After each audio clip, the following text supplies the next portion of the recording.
Live streaming is on. All right. We're live on Monero Talk. We're going to be doing an episode today on the recent upgrade of Monero. Monero upgraded, I don't know, what is it now, a week ago, 2 weeks ago? It's all a big blur in crypto land. But the hope is to, now that we're a little bit more into it, to kind of now get a better look at how things are going, specifically with RandomX. So today on the show we have Justin, aka Samsung Galaxy Player. He's the organizer of the Monero Community Work Group. He also runs the other Monero show, Monero Coffee Chat, the original Monero show, which does a monthly episode with doers in the Monero space, typically Monero developers. We have JT Grassie on. JT Grassie is a Monero dev. He works on lots of things in the Monero community. He could give us further details on what he's currently working on.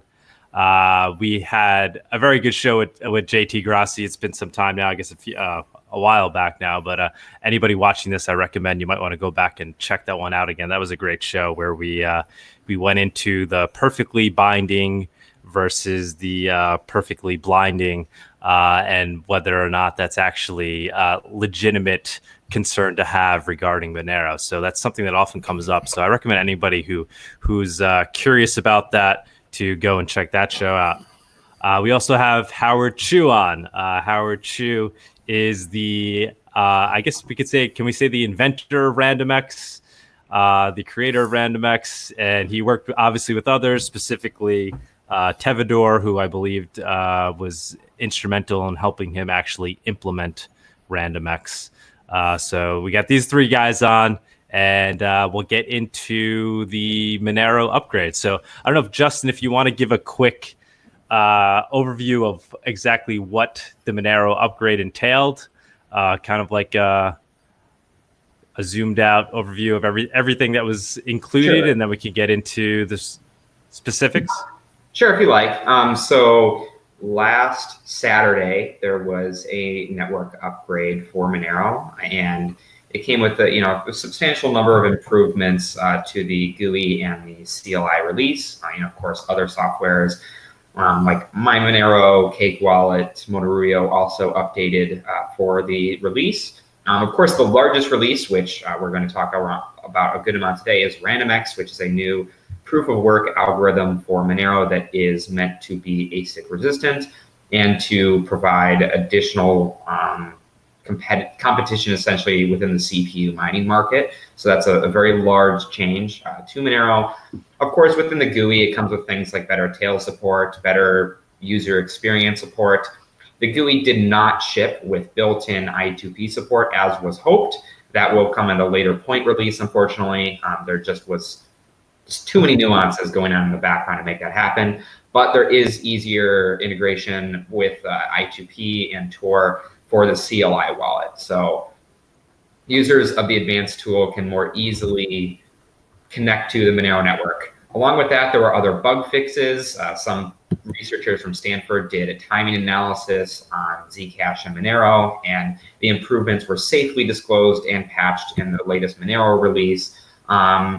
And then, huge number of translations, of course, that came in. There's one thing that's really cool is the new pay-for-use RPC system. This is not something that most users will probably use, but it means that if you're running a wallet and are using someone else's node, they may request that you mine in your local computer to help compensate the node providing you services. So that's just another really cool addition.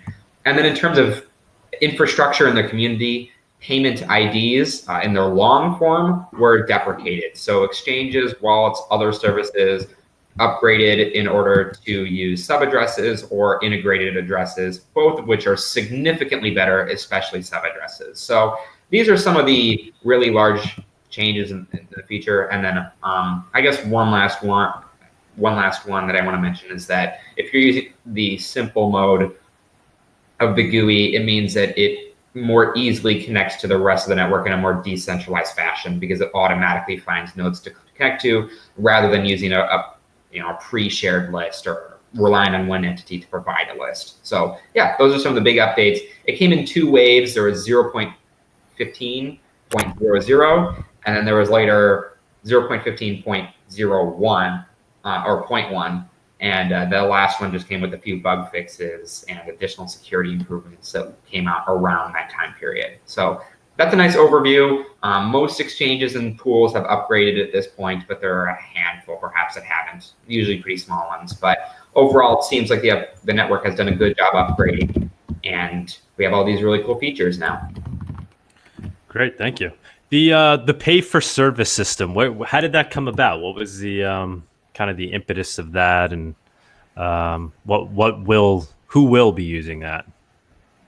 Sure. So really, I believe most of the pressure was from people like Gingeropoulos. Perhaps Gingeropoulos himself was the main person championing this.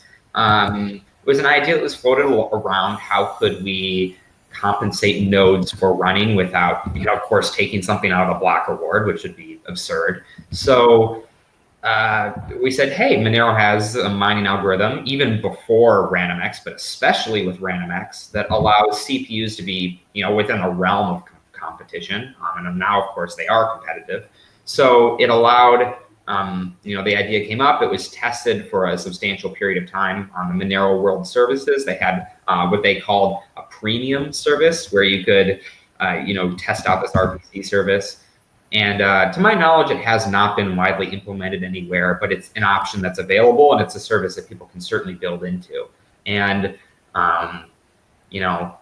it's not going to make node operators rich, but it'll nevertheless still allow them to perhaps spin up a few more servers that they otherwise would not. Very cool. The long payment IDs, so obviously that's something that's been in the works for a while, I guess. So did we see any issues with any exchanges, like not essentially not wanting to do that, or is it just anybody that matters has already done it? I will say, since we still allowed integrated addresses to be included, there wasn't that much pushback in terms of people who are really preferring the long payment IDs. They really suck from a user experience perspective, from a blockchain bloat perspective, and really every possible reason they sucked. So integrated addresses had no downsides and were better in every way, right? Sub addresses have some additional downsides, but they're even better in other ways. So the fact that we allowed people to use integrated addresses means that they're able to switch to a better system at literally no downside. So the only pushback we really received was in terms of people, disgruntled that they needed to upgrade and change their systems a little teeny tiny bit, because ultimately the change was not very large. I will say it was a little disappointing to see a lot of services that we tried to warn ahead of time upgrade as soon as the release was available. They really waited closer until around fork time, perhaps after the fork, in order to upgrade. So that led to unnecessary downtime.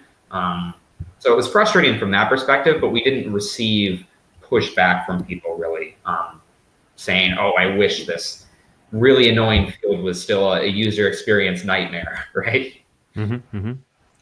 So while we're on the topic of exchanges, I guess we've been seeing in the news some exchanges dropping Monero.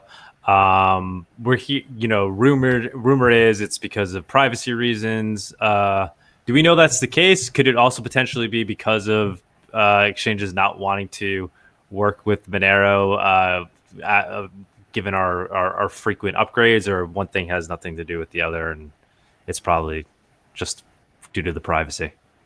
Compared to all the other work they do, I think that the upgrades they needed in this case were quite minor. So I mean, you saw Binance run out updates in a day or two. It really wasn't that much work. But I think from my perspective, and I work in compliance, but I'm not a lawyer, that I think it's mostly a compliance perception issue. It's not necessarily any clear indication that it's not something you can do. I think it's just exchanges so concerned about signaling in any way they can that they're on the right side of compliance that they're going to and have to some extent, especially in other jurisdictions, said Monero is sort of the main target, so we're just going to ignore that for now. And that might still be the case, but I don't know if you want to have a full conversation on compliance today, but I can speak to that if you're really interested. But there certainly is what I would call a perception issue in the industry rather than a significant, clear, rule-based compliance issue. Mm-hmm. How about you guys? Are you guys concerned at all? JT Grassie, Howard, is there any concern about the recent dropping of Monero from exchanges? Do you see that as being an issue or just kind of a temporary growing pain? I mean, I don't see it as an issue personally. I mean, I think what we're talking about, is it one or is it two now? Very small exchanges that have dropped it. Yeah, at the same time, we've picked up 4 or 5 other exchanges. Yeah, yes. Exactly. I think it's a storm in a teapot on Twitter. And how about kind of this thought that being removed from exchanges also isn't necessarily the worst thing? Do you guys have an opinion there? So the idea being, Monero is it's obviously it's protocol. It's meant for exchanging value, and potentially maybe if it's really working as well it's supposed to be working, and if governments are fearful of it, then maybe it's not the worst thing when we see an indication of it working, because exchanges are dropping it for these reasons. Do you guys have any opinion on that? So I don't ascribe to these kind of views that like something is good or bad just because exchanges at the moment are either listing or delisting it. Like, let's take a step back for a moment. The success of Monero isn't bound by whether governments accept or don't accept Monero. The success of Monero is if it is useful for people, if people can use it. And if that means that they exchange it via decentralized exchanges or they exchange it on the big exchanges like the Binances of the world, I don't see these as being valid metrics as whether it's been a success or not, because a couple of exchanges drop it and a load of exchanges now accept it. Mm-hmm. Do you think it's any indication as to its kind of its nature of being private? Like, is it kind of proving that it works to a degree potentially? I think the exchanges that are dropping it out of ignorance. So using their judgment as a yardstick doesn't really give you much. Yeah. Okay. Yeah. It's a good way of putting it. And anybody know if there's any progress being made? I know we had heard that Tari, I think along with others, I think Cake was involved in that as well, was investing in doing legal research and basically coming up, I guess, with a framework for exchanges, a legal framework that they can use to confidently add Monero and kind of navigate the regulatory space. Does anybody know if there's any progress being made on that? I can jump in here. So my employer is DB Chain. I'm actually involved in this initiative too. So I'm familiar with where it is in the process. So we've been going back and forth on several drafts, and we still have the main goal of providing an argument for why Monero meets all of these requirements that people have. To a similar extent, I recently merged a blog post on the Get Monero website in terms of how the travel rule applies to Monero, and hopefully that'll be up soon if people think that it's useful. So it really just goes through the existing regulations and says, okay, well, this is how it can be applied, this is how it can be interpreted, because everyone has different ways of interpreting things. The white paper is what they're calling it, needs to reflect several things. It needs to talk about what the FATF is saying. It needs to talk about what FinCEN is saying. It needs to talk about what other jurisdictions are saying, because everyone implements their own rules different ways. And also one really key point too is that the white paper is not just about Monero. Monero is included, and we're making arguments that perhaps might only apply to Monero in the case of fungible assets or assets that are private by default. Might be that type of instance. But we're very careful in wording the white paper in a way that encompasses other assets and really does the work such that it promotes the privacy ecosystem, including Monero, of course, as a part of it. But we want to make sure that we address the whole privacy narrative head on, rather than saying, privacy is whatever, but Monero is okay, right? We want to say privacy in these systems is okay, and this is how you can address this from a regulatory perspective, or from client person at an exchange as part of another process. So it is ongoing. We have regular calls. It's not ready for release yet, but I can assure you that we're working with a well-known firm, a law firm, in order to put this together. And we're receiving feedback not only from people in the Monero community that you are thinking of, but also other exchange services, and even services that provide services you would not expect to support this type of white paper. So I can't say much about every participant, but I think that they want their name in the paper when it's released. So you'll see a quite wide array of different stakeholders involved, and I think that's pretty cool. All right. Yeah, I'm hearing an animal or a small child in the background somewhere. I don't know if anybody else is hearing that. Is everybody okay? That's my cat. That's your cat. Okay. She wants some attention. Okay. Put her on. Let's get her on the show. Okay. There you go. Can you see her? It's a beautiful cat. Oh yeah, she's a sweetheart.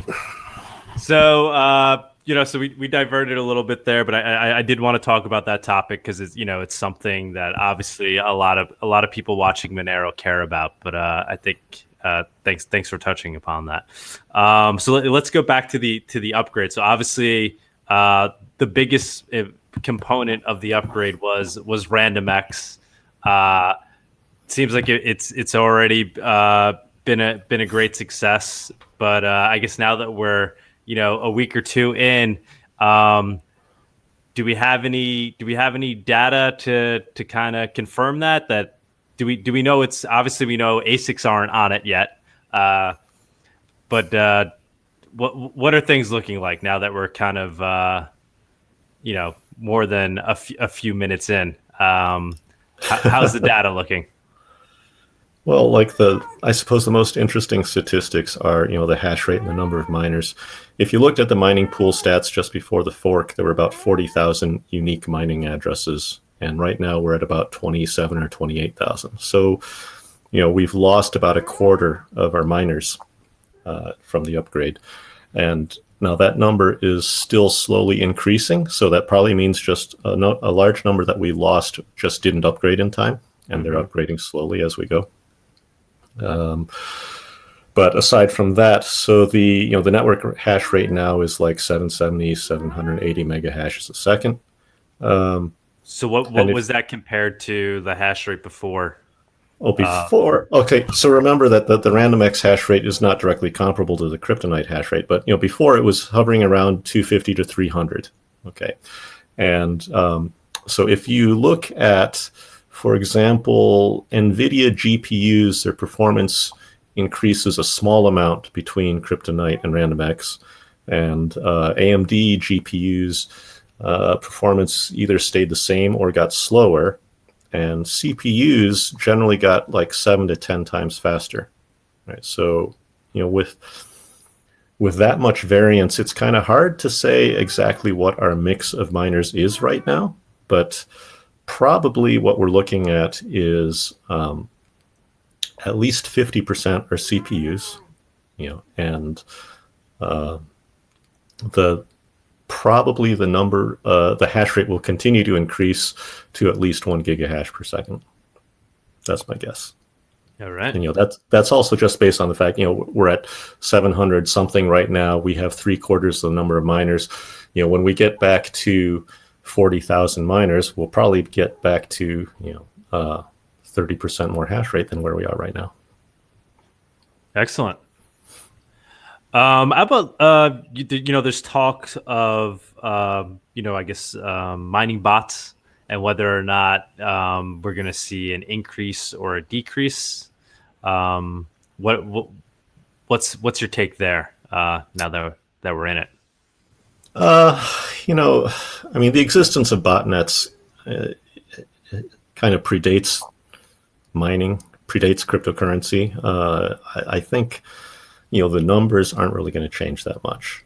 It's entirely based on how good sysadmins are and how faithfully people install updates on their machines, and that's really all it comes down to. Now, in the case of old machines sitting in a closet that people have forgotten about, if anything's out there that's so old that it's got less than 4 gigs of RAM, it's not going to be running a RandomX miner anyway. It just won't be able to. So there's a good case to be said that the size of mining botnets on RandomX will actually be smaller than it was before. It probably won't be larger simply because it all depends on how well patched systems are. Mm-hmm. Do you guys have any opinion there, Justin, Jethro? Do you guys? I have a quick comment. So Tevador, who's one of the individuals who did of course, ton of work to get RandomX out the door, created a RandomX malware sniffer. So it's a program that sysadmins and of course end users could use in order to detect RandomX malware on their computers. So it's great because it's highly reliable. In order to get around it, the malware needs to be like 1 to 5% effective compared to what it could be, or they need to modify the entire operating system. So it's a really good way to help sysadmins catch RandomX miners. It's very nice. Yeah, I was just going to add actually that the 2 gigabyte data set as well. This is not insignificant.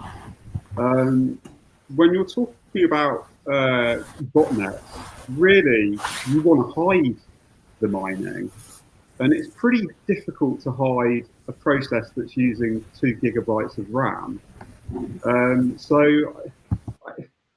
I've heard this botnet argument ever since I first got into Monero, and I've never really never been given any evidence to suggest that it's significant. There's been a couple of studies over the last couple of years that have tried to put a number on the amount of malware miners there are for Monero, and in both of those studies cases, it was a pretty small amount. I don't see anything with RandomX that suggests that number's going to grow. If anything, I'd agree with Howard that if anything, it's probably going to decrease. Mm-hmm. And is that should that even be something we would ever even be concerned about? I mean, why should we even care if there are mining bots out there? I mean, is it something we should strive to prevent, or why are they even bad? I mean, I understand it's bad for the person whose computer's been taken over, but is that really Monero's problem? Is that is there any opinion there as to it depends on how you define everything? If you mean Monero's problem in terms of the network, no, it's not really Monero's problem, most likely, assuming that you don't have a single enormous malicious botnet that actually does a successful attack. But in terms of the optics surrounding Monero, it could be Monero's problem. And that's why we have the malware response work group. That's why we have people in the Monero community that are trying to address this straight on and say, hey, this is the wrong narrative. We're here to help you change that. So you're right. It depends on how you define things. It's not, from a really strict perspective, Monero's problem, but it's related to Monero. And I think that it's good that we do what we can to address it. And I think that we've done a quite amazing job compared to really any other project. Like, what other projects have a group of people dedicated to preventing mining malware and have made antivirus that catches it and have devised a system from the ground up to help prevent it from happening. Like it's quite comprehensive here. Yeah, I think one of the bigger attack surfaces that we faced in the last, from a optics perspective and from a discussion perspective, has definitely been people suggesting that the change to RandomX means that we're now susceptible to 51% attacks because hey, data centers, and because hey, governments and supercomputers. I think that's been a big strain of discussion recently, without any substance behind it, I'll add. The malware piece, no, I'd agree with Justin there. It's not. I think Justin said it in a much more grown-up way than I would have done. I don't think it's Monero's problem at all if there are people mining with botnets. It's ultimately everybody's responsible for their own computer, and if they've downloaded a malicious piece of software that happens to be mining on it, it's certainly not the Monero developers or community's fault that that's happening. But yeah, from an optics perspective, I'd agree with Justin as well. But just another point that we've expressed in the past. At the end of the day, there's going to be a lot of non-secured computers out there. There's going to be people who haven't patched. There's nothing we can do about that. And when you look at all the possible things that a malware botnet could be doing, mining Monero is probably one of the most benign activities it could be doing. So, there's, as opposed to, actively stealing users' data or, deploying ransomware and all these other possible things that could happen with an infected computer, botnets are really the least harmful thing you could think of. Yeah, I think that's a good point. So it kind of at least puts them to a somewhat productive use, a less nefarious use potentially. Exactly. Oh, one other note I want to mention here. First of all, again, I really can't state enough how much of RandomX's work, is owed to Tevador. All right. We work together on the predecessor, the RandomJS, all right, but it's really the RandomX was all Tevador's own concepts. And the other thing, just on this topic, just to note, is Trend Micro has acknowledged that they're going to integrate RandomX Sniffer into their antivirus product. So that's very cool. That's a good first step. And while we're changing topics of discussion, I'd also like to add, with the fork, and I'm sure that you'll both agree as well. All three of you will agree that this time with this fork, it went incredibly smoothly compared to all of the other releases. I guess I'd just like to add really to that although for the end users the change was relatively smooth, or certainly a lot smoother than our last releases, but that's in large thanks to people like Howard, who certainly for the weeks in the run up to the fork had a lot of late nights debugging various things. Yeah. Yeah, so, don't remind me. Sorry, it's the thing. It's the bit that people don't see. And here's the thing. Like yes, like we do owe an awful lot of thanks to Tevador, but you do yourself a disservice as well. People don't see the amount of work that you've also put into this. From idea right through to bug fixing at the last, at the 11th hour, just before the fork goes live. So, can I very quickly have one question for Howard? Do you know if Trend Micro is going to do a press release for that? Because I think that'd be really cool. I don't know. I only saw Tevador mentioning it on IRC, and I haven't seen any other details yet. So I I'll can ask ask him. Tevador then. Sure. All right. Yeah, so I apologize for not stressing Tevador more, and we'll definitely from here on out. But yeah, thanks obviously to all of you. So, so is Tevador, obviously he's quite satisfied, I'm sure, with the results so far. Is there any potential, or is there any thoughts yet at how RandomX might be potentially tweaked, or that's not even discussion yet? There's no thinking along those lines. You mean tweaked like all of the previous POW tweaks, or something else? Something else, like seeing, is there potential tweaks that might happen, or is the whole idea it is what it is, and it's either going to work or it's not? Well, okay. To some extent, yeah, it is what it is. But obviously, we expect, technology will continue to advance, right? At some point in the future, we will probably want to increase the size of the data set from like 2 gigs to 4 gigs, or, other simple things like that, simply because, CPUs will be coming out with larger and larger caches down the road, and stuff like that. So yeah, there are things that we can tune and tweak over time as the technology advances. Yeah, I think there's probably going to be a lot of work as well in terms of mining optimization. So I know that Setch has already spent quite a lot of time trying to optimize for ARM, for example, ARM devices, and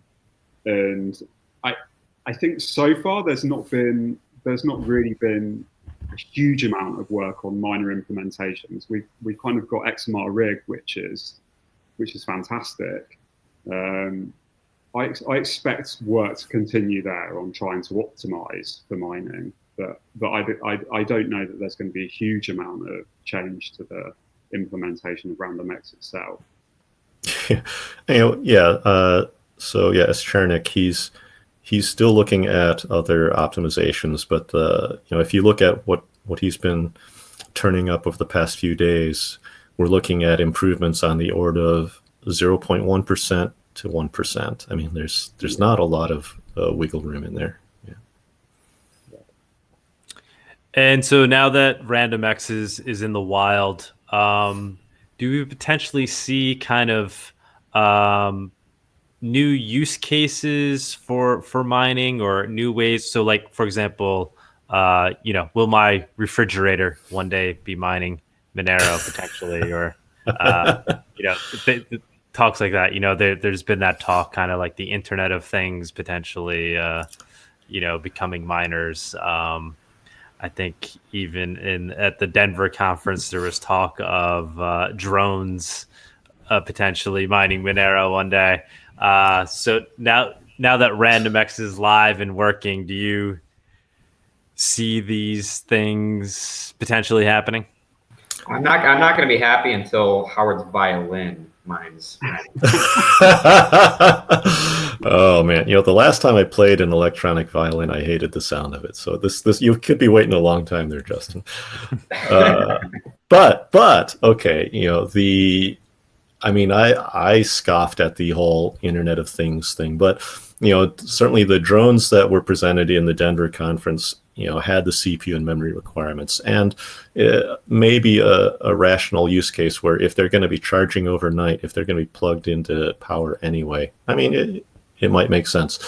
Something that makes a lot of sense for me here now in Ireland as we go into winter is electric space heaters that are miners. That it almost becomes too obvious. It's like you got a miner, and most of the time, you're worried about putting enough fans or cooling systems on it to keep the thing running cool enough, and it's dumping out all this waste heat.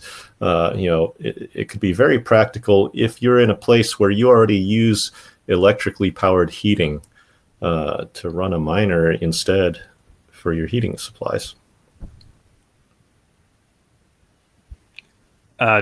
You guys have any further comments on that, on this potential other uses now that RandomX is in the wild? Yeah, I got something much more boring than that. I mean, I'd like to see RandomX used as a benchmarking tool for CPUs. Oh yeah. Like, I mean, it's perfect for that. It seems like the perfect tool for benchmarking CPUs. Oh, definitely. And I've actually asked a couple of benchmarking sites to start adding it to their test suites. Just like in the past when I asked them to add Kryptonite to their test suites, and a few of them picked them up. So I imagine that will become more common in the future. And then hopefully, along with that, we'll start seeing some great new ARM CPUs coming out as well. Yeah, I've been waiting for for a really good ARM CPU spec to show up. So far, I've been fairly disappointed because most of the CPUs that you see being built are still very weak on the cache specifications. Is there any way to quantify how decentralized the Monero network is, or will there one day be a way to kind of quantify that and kind of proclaim that Monero is effectively more decentralized than something like Bitcoin, rather than just hypothesizing?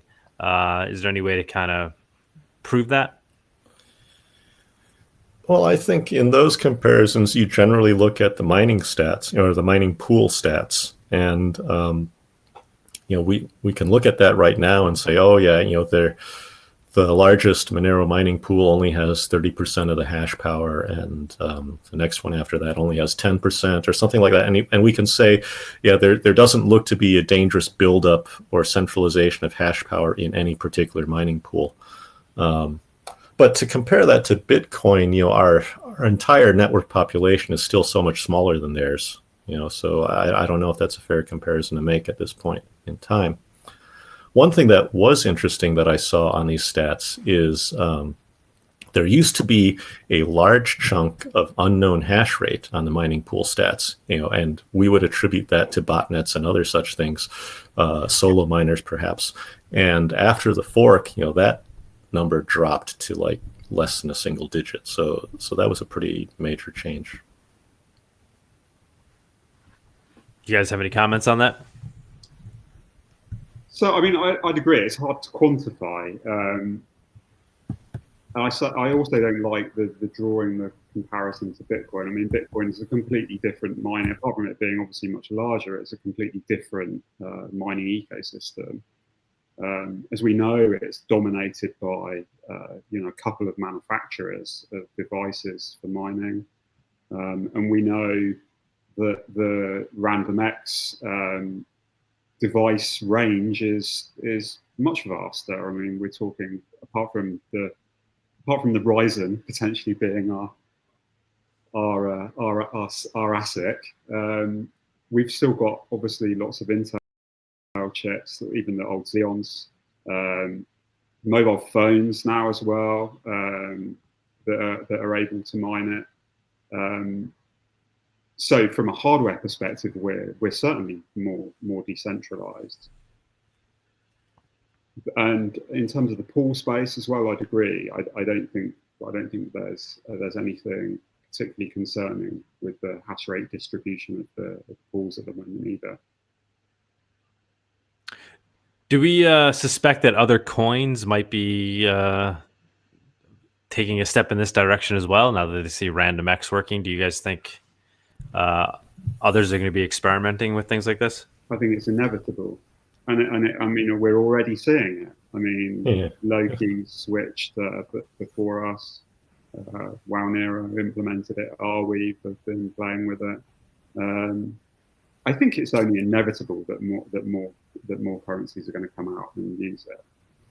Yeah, the Z Classic developers have actually reached out to me a couple times about helping them adopt it, which I haven't done yet. But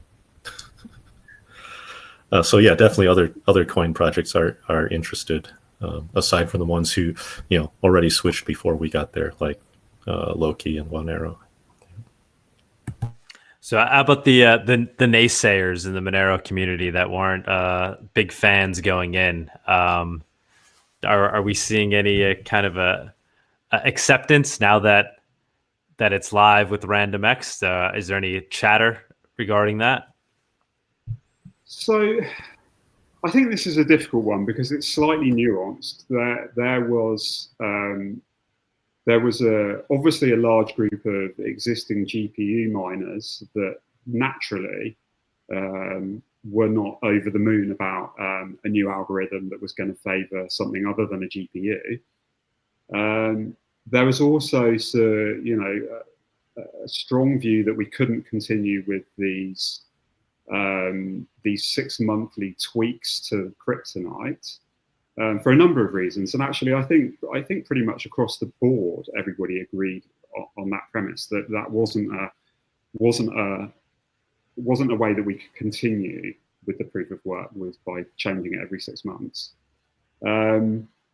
There's still a group of people that view ASICs as an inevitability and feel that the most sensible route is to adopt a very ASIC-friendly algorithm. But I think largely, like if you take these groups, largely I think everybody's behind RandomX, to be quite honest. A lot of the GPU miners have quietened down now and have accepted the situation, are updating their rigs, selling their GPUs. We're certainly hearing a lot less volatility from the GPU miners at the moment, although there is still obviously the occasional one that pops up. And there is still discussion around whether ASICs are an inevitability and therefore we should adopt it. I mean, that's going to be a discussion that's not going to die. It's not going to suddenly go just because we've got an algorithm right now that certainly is ASIC resistant and by all yardsticks at the moment is doing well. I think that argument's still going to persist that ASICs are inevitable, and I think those viewpoints are. I don't necessarily agree with them, but I understand. I understand them. Mm-hmm. Yeah, I mean, we've only deployed for a week. It's going to be a year before people can actually, have anything concrete to talk about as far as whether ASICs show up or not. Right? This is still early days. Well, they're not here yet, so it's a success. I was surprised though that there wasn't more talk about it in the general crypto community. Obviously, in Monero land, everybody knew about it, was very excited about it. But given how big a breakthrough it is and kind of doing things differently than what any of the other major coins are doing and successfully doing it, I was really surprised not to kind of see it being discussed more in the general community. Specifically, we had Andreas Antonopoulos on the show, and he wasn't aware of it at all. He still thought Monero was kind of doing its 6-month, pivots to new proof of work algorithms. I don't know. Any remarks there on that as to why we didn't see greater excitement about it in the general crypto community? I think if anything, it's probably just because so many coins are ASIC at the moment that the mining community, hobbyist mining community is so small, and it already was concentrated around Monero and Ethereum. There weren't many other communities unless you're mining some really small alt, but in that case, you're probably not even, you're probably more into finding the next big alt than you are into mining in particular. You're just, you have a computer that you happen to mine. So I think to some extent it speaks to Monero being one of the only coins that you could have a hobbyist community around. Most of the others are large investment companies, investment projects at this point. But I do think that on top of that, there was another element where people just generally weren't aware. And I think that might speak to that Monero in a way is kind of isolated from many other cryptocurrency projects, even though it has knowledge outside. It's usually knowledge of the privacy feature rather than a proof of work feature. And those who do bring up Monero's proof of work feature typically address it as a negative. Oh, you have these 6-month hard forks, which means it's super centralized, or they might say, well, it's never going to work, or they're just going against ASICs, which are inevitable. So those who do parade Monero's proof of work around typically do so in a negative light rather than a positive one. So I think those two elements combined mean that it didn't get this type of reach we were sort of looking for. And I guess even a third point is that we had a few news articles that came out at the beginning of the year about Monero adopting RandomX, and those made some news. But I think many of those journalists might be waiting to see what actually happens in terms of the network. A few months down the line, they want to write the first article that says, it was either really successful or it failed miserably, and so they're sort of waiting, perhaps, which at least is my assumption in that case. So I don't know. Monero is a smaller coin than some of the others. It doesn't get as much attention on new releases either. So I think all those factors combined might mean why it wasn't super well known outside small hobbyist mining communities. Yeah, I just to rephrase that first, I suppose we don't really do a great job about getting our message out into the world. And then this is such a specialized topic that most people who even heard of it didn't understand what they hear. So that's, there's a lot of, it's pretty esoteric when you try and explain the approach. Agreed. So it's basically Monero Talk's fault for not spreading the message well enough. That's right. We blame you, Doug. We're getting there. I mean, I'd agree. I'd agree with both of those comments. To be honest, when you hear most of the discussion that goes on in the cryptocurrency space and the kind of news that comes out, it really isn't that detailed in general. So I'm actually not hugely surprised that RandomX isn't hitting, the main news outlets, the common news outlets. It's just quite funny when you look at some of the technology in Monero. I mean, there's a whole big debate going on the last couple of days about confidential transactions between Peter Woolley and Bitcoin and a couple of other people getting involved in that conversation. And it's like they're having discussions that we've been having for years, but they're having them now. So yeah, I'm not surprised at all. I think a few weeks ago, Coinbase released their largely refuted post in the Monero community, like Coinbase's views on proof of work security. And even though that was a big deal in the Monero community, where Monero Outreach wrote a response to them and many people in the Monero community saw it, I don't think many people in the outside community saw that either. And I don't think they really read it that much or cared. So even when you have coins with large exchanges with blogs that make essentially call out Monero, even if they're not directly doing it, even that doesn't get that much exposure. So maybe proof of work is just something most people don't really care about at the moment. But I don't think it's a bad thing though either. I think in some ways it shows a maturity of the whole sector that we're not talking about the in-depths of every single cryptocurrency out there.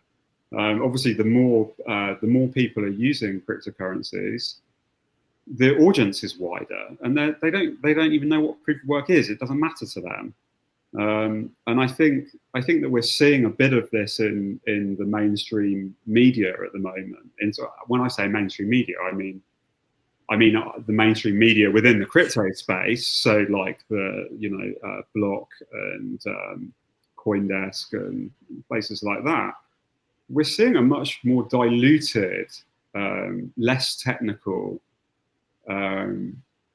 less technical articles coming out, and I think that's just going to continue. That trend is going to continue. Yeah. So, let's talk about the first sec. So, I guess Litecoin is looking into adding privacy through extension blocks, essentially, and it'll be kind of my understanding is you'll be able to opt into it, and then I think that's what sparked the debate in Bitcoin land. Yeah. And so, in watching that debate, what's your current take on it? Does it seem likely that Bitcoin will adopt privacy on the protocol level, or less likely than ever? Who you asking? I saw some of that. I saw some of that debate, and one of the arguments I saw a Bitcoin proponent put in as far as discussing Litecoin is, Litecoin is going about this the wrong way because they're making it opt-in, and Bitcoin already has opt-in privacy, using layer 2, using private wallets like Wasabi or Samurai and blah blah blah. So in one sense, I have to agree with that perspective. The guy commenting there is correct that Litecoin isn't offering anything advantageous to the Bitcoin community, not in that approach. But as far as Bitcoin itself getting layer 1 privacy, I think they actually recognize that that's the only way it's going to make a difference. But I don't think anyone has said that they're going to go that route. Jethro, would you like to comment there? That's exactly what I was going to say. I mean, I can't see anything as fundamental like adding privacy at the base layer of Bitcoin. I just can't see it. I just can't see it happening. I mean, everything that does happen with Bitcoin seems to happen A, slowly, and B, they don't want to do anything through a hard fork. So,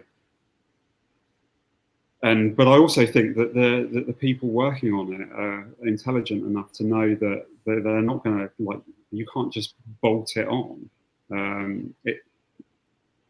It's not something that can be added easily in any way, shape, or form. So I don't see it happening.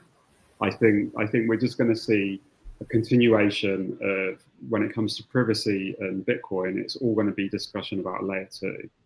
It's going to be Lightning. Everybody's going to keep using Lightning as an example, or Wasabi, CoinJoin. But yeah. Yeah, I agree with Jethro there. I think that generally, we saw recently a pushback on Twitter, on Reddit, on other areas that people push back of confidential transactions, which, to be clear, is a misleading name. You can think of it as confidential amounts because it just hides the amounts. But in order to make this happen, you're going to upset a substantial, large number of Bitcoin holders. And we have people that strongly advocate for privacy in Bitcoin, but at the same time, we need to say, it doesn't look like it's actually going to be added in a meaningful way. It's going to be put on layer 2. So from my perspective, I don't imagine that meaningful privacy will be added to the base layer for, many good reasons, frankly, that you want to have a stable protocol, that there's disagreement, that a lot of people think that transparency is good. So for all those reasons and more, it's just not going to be added. I think such an overwhelmingly clear consensus would need to be the case for Bitcoin to add privacy, which many people say is good. You want people to agree on something, but ultimately in the interim, we're stuck with a system that kind of sucks from that regard and probably won't change. Yeah, and I'd also say, I don't think it needs to be added to the base layer for Bitcoin either. I think, I don't think it's a bad argument that stuff like privacy or, private transactions can't be built out on a second layer. I don't think there's anything particularly wrong with that. And I think there are good arguments for having a transparent blockchain as well. I mean, there are certainly use cases for it. I mean, I would love to see Bitcoin used by government for government spending, for example. I would love that transparency of my tax dollars being used. So I think there are use cases, and I certainly think that it's possible to build something on top of Bitcoin that does add a level of privacy. But at the base layer, no. Can we pursue that thread a little bit further? I have a hard time envisioning a world where a transparent digital currency has any, valid use. In the case where we say, okay, let's make the government use a transparent coin. And let's let everybody else, regular citizens use a private coin. Let's imagine a world where there's Bitcoin and Monero and nothing else.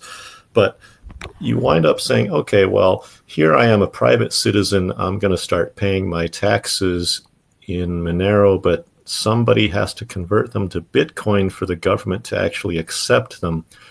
And then you get into the problem where, whoever is doing that transfer from Monero into Bitcoin becomes an information broker, because they know who everybody is who's transferring their data, transferring their coins back and forth, and so they become a point of attack where you can start de-anonymizing Monero payments. I just don't see, I see an inherent incompatibility there. I think that's valid too. I think that is valid. So Howard, then what do you see? So then what is the future? It's what's your opinion on what that looks like then? Okay, well, I suppose in the ideal world, we're just all using private money. Again, with Monero, we've got view keys. We have auditability as opt-in. I think that should be good enough, for the case of I want to know what my government is spending on, and those sorts of things. But an entirely transparent chain that we have to swap in and out of, I think that's a liability. And I think, generally, taking a small step back, Bitcoin without confidential transactions, something that hides the amounts, means that issues aren't just on, it's not as simple as saying on-chain, it's transparent, second layer, it's private, because you leak the amount data, like metadata, just throughout the entire process. So without that, I just can't imagine anything other than an incredibly messy and ugly setup for privacy, even for systems that otherwise would be very private, but just keep talking to and are reliant on this transparent chain. Just, I can't really wrap my head around that ever working as well as anyone would hope. I think that's absolutely right. I think that, so Wasabi and Samurai, I mean, they're a great example of exactly what you're talking about here. We're talking about great technology in theory of being private. In reality, they're actually not that good at all. So I think any second layer solutions are going to have to work really damn hard to actually solve that problem. Howard, you had brought up, I believe it was you had brought up on Reddit in a comment to a thread about Monero's throughput versus Bitcoin's throughput. Was that you that had discussed that? Oh, maybe at some point in the past, yeah. I just thought that was a really interesting. It was something that I hadn't heard before, but it was interesting how you described it, because obviously it's often stated that Monero, and there's a lot of things to be said about this. Monero doesn't scale as well as and then the transaction rate But if you look at it in terms of just pure throughput, there's things to be said how Monero might actually be even currently more efficient than Bitcoin if you take into account the fact that to use Bitcoin properly, if you want actual fungibility, there's a lot of extra transactions that need to take place to make your money fungible. So right. Am I getting that right? Like, that's pretty much the essence of it. Yeah. So people say Monero is less scalable than Bitcoin because right now the average Monero transaction is like 5 times larger than a Bitcoin transaction, and I guess that's true today. And that might improve in the near future when we get these even more compact signature schemes that the Monero Research Lab is working on.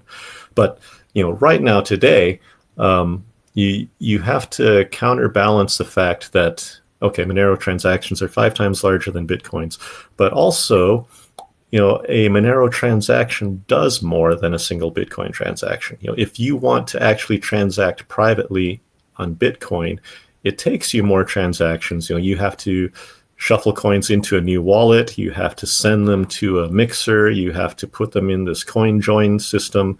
You have to do a lot more extra steps. It involves a lot more on-chain transactions to actually attempt to make a Bitcoin coin clean, right? And so, in a world where, all else being equal, the Monero network is going to be getting more work done per transaction. And then on top of that, the Monero block time is actually 5 times faster than Bitcoin's, and Monero blocks are dynamic sized. So that really says we've got a lot more room to grow. And even if we didn't have dynamic block sizes, the fact that we have 5 times larger transactions is exactly canceled out by the fact that we have 5 times faster blocks. Any comments there, guys? I thought that was a great way of looking at things.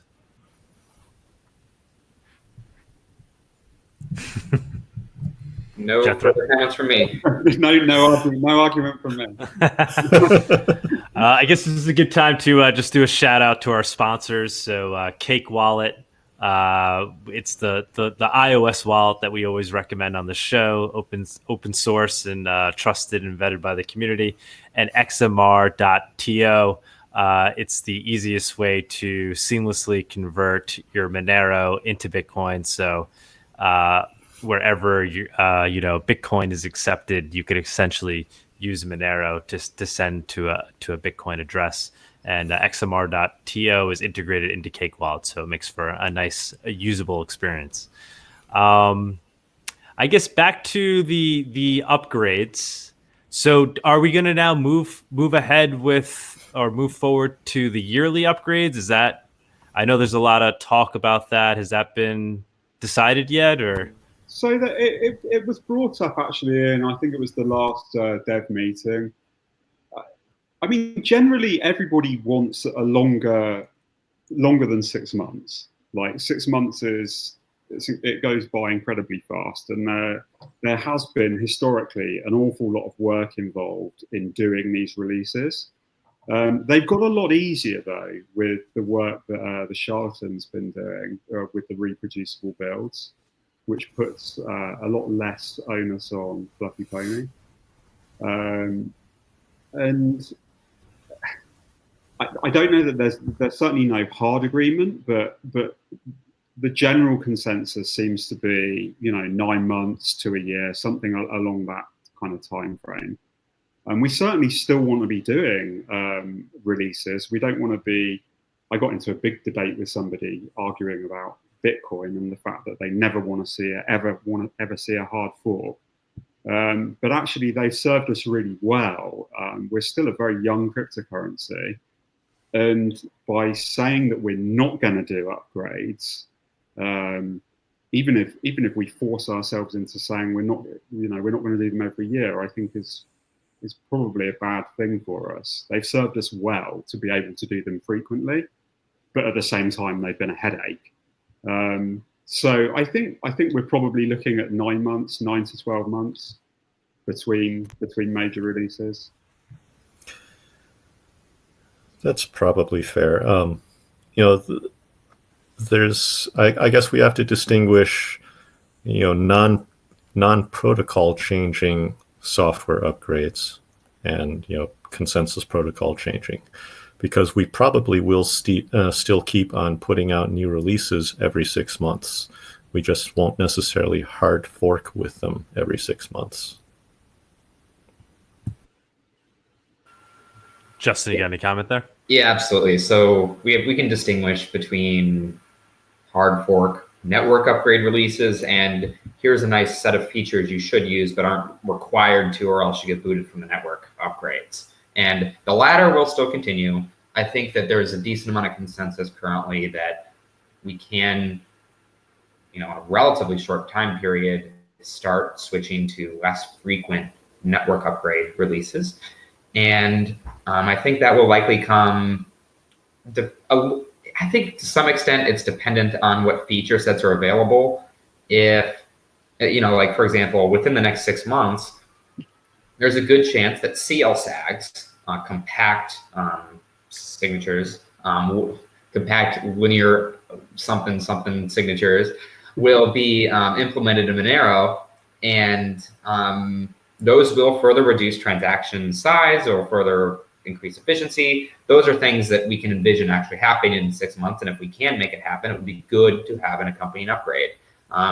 Beyond that, there's nothing else that's really set in stone yet. There's several different zero-knowledge proof systems that are, being debated, like Triptych, and a few others, OmniRing, RingCT 3.0, Lelantis. So there's many conversations going on, but none of these meet all the requirements that we need yet. So there isn't a clear CLSAG in 6 months, RingCT 3.0 in a year, right? Like we can't say that designation, so it might be more accurately like CLSAG in 6 months and then wait a year, and then if something's available, then we do something then. So that might be more realistic, and we might take advantage of the fact that there's not something currently immediately available. So let's also take the advantage of having a more stable release cycle. So ideally, if we had something right now, we would probably want to do it again in about a 6 month time frame, but we don't yet. So that's still up in the air. But there's certainly many exciting updates that are potential and we're really hoping will materialize. And that's why no one's saying we're done with updates forever, because there's still work to do. Yeah, in Bitcoin land, the ossification of the protocol is kind of lauded as a real positive, as an achievement. Do you think that that's what everyone there truly in their gut believes, or just they don't have the ability to upgrade if they wanted to? I mean, because that ship has sailed. I mean, I see it as in Monero. I mean, it's really it's culturally acceptable to kind of have these network upgrades, and that's what allows them to happen. And I see that as a real positive, not the ability to grow and evolve until you get digital cash, right, which is gonna take some time. Whereas in Bitcoin, they say no, the ossification is it's essential and it's a great thing, and we've arrived there. Do you guys have any opinions on that? I know, Justin, you look like you're. Yeah, I think to some extent, the high, I'm going to call it, in theory, the really high barrier to upgrade is a good thing. Bitcoin certainly has that better than anyone else, where something would genuinely need to be a fantastic feature to be added. So you might say, from that perspective, it's a good thing. I do, however, think that it's sort of gone to such an extreme that no good idea is going to be changed, or implemented, even if there are no disadvantages. They're probably going to choose to do a purposefully less controversial method for something that shouldn't be controversial anyway. But But on the other hand, I think it's good that they have, or at least are cognizant of these potential sources of conflict and want to try and avoid them. But in Monero's case specifically, I think that it's done a decent job for its size at managing and building a culture around these upgrades. I think if Monero were larger, I think I would still, at least in the current state, like to see it continue to do regular network upgrades. If the size of each were switched, but with the caveat that there are advantages for both, and I'd like the trade-off to be a little bit more towards the center rather than either far extreme that people usually talked about in debates, whether it's nothing or, oh well, someone just snaps their fingers and it happens. The reality is not really either case, and I think those who talk about Monero's frequent updates as a disadvantage generally aren't involved on a day-to-day basis, or even staying involved enough to know that it really isn't one person just making a decision. It's long conversations that are really frustrating sometimes from my perspective, but are nevertheless really good for the community's perspective. So, I like to think of it as really neither extreme. It's good to have a culture accepting of good updates and willing to make trade-offs, I think is a big part, as long as, most people think that they're pretty reasonable. Yeah, I'd agree. I'd just add that I think there's something to be said for the actual cycle as well. I think that kind of agreement that there's a regular upgrade, I think it serves everybody really well to know in advance, hey, there is going to be an upgrade in 6 months. You can, if you're a business, you can plan ahead, make sure you've got resources on board to do the upgrade. So, for example, exchanges could have, like Justin and I and others, raised our eyebrows a little to see a couple of exchanges shutting down while we did our upgrade this time. In all fairness, they could have planned well in advance for the upgrade and not have needed to close at all during that window. So I think the cycle serves really well. How quickly that cycle is really the debate here. I certainly don't think moving now to where Bitcoin is, where it's basically no upgrade, or there might be an upgrade at some point down the road, but it's going to be damn hard for them to agree on doing it. So we're definitely not there yet. All right. Yeah, I went through all my questions. You guys have any other comments, remarks? Not really. I just want to say that the theme of this upgrade was really that, it was quiet and easy and not suspenseful at all. Following the suspense of Monero's website being compromised for 35 minutes, when all of us are scrambling, and then we have the network upgrade and just silence. We were doing the coffee chat. We mined the next block a minute or so later. We didn't wait for an hour like last time. It was way too smooth. Well, yeah, as JT alluded to, we had already bled heavily on that sort of transition on the testnet over this past summer. So yeah. But I'm glad it was pain-free for everybody else. Yeah. Oh yeah, from my perspective, it was great. Thank you, Howard. Hey, from my perspective too, I was actually on Thanksgiving vacation when the actual fork happened. So yeah. Yeah, actually, that's a really good point. I was kind of expecting, based on all the previous upgrades, I was kind of expecting there to be another last-minute point release, but we were lucky this time. Well, we actually were well enough prepared, and the immediately preceding upgrade, was chaotic because we rushed it by a month, right? We had scheduled it for one date, and then everyone said, "Oh, ASICs are an impending disaster. We need to upgrade faster," and so that threw all of our timetables off. I agree. Yeah. So yeah, this time we actually had a schedule that we stuck to. So yeah. It's good. All right. Well, yeah. Thank you guys. Job well done. Obviously, it was very smooth transition. RandomX, exciting to see it in the wild. And yeah, thanks for everybody coming on the show. And hope to have you guys on again soon. Maybe in the next 6 months or a year. I guess we'll see. All right. Hey, thanks, Doug. Thanks, guys. Appreciate it. Yep. Bye. All right. Bye. Good evening. Back to the pub. We need to cook dinner. Yeah. Back to the pub. See y'all. See you later, man. Bye.